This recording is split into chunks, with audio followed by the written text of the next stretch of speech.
O'zbekiston umumiy uyimiz Qarshi shahrida viloyatimizdagi barcha milliy madaniy markazlar ishtirokida o'tkazilgan madaniy tadbir ana shunday nomlandi. Tadbir avvalida so'z olganlar bugun mamlakatimizda milliy madaniy markazlar faoliyatini qo'llab-quvvatlashga qaratilayotgan e'tibor, bu yo'lda olib borilayotgan amaliy ishlarga to'xtalib o'tdi. Shundan so'ng tadbirning badiiy qismiga navbat berildi. Do'stlik ohanglari jarang sochgan ushbu kecha barchaga bayramona kayfiyat bag'ishladi.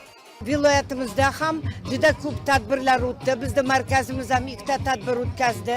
Bundan keyin ham hali ko'p tadbirlar bo'layapti. Bayram arafasida hammaning kayfiyati juda ham yuqori.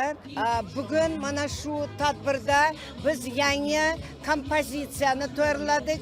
Rahmat senga O'zbekiston va shu bayramga bag'ishlab yangi ashulalar, yangi raqslar, hamma raqslar har xil tilda va kompozitsiyamiz ham 4 tilda bo'ladi va ashulalar ham O'zbekistonga bag'ishlangan.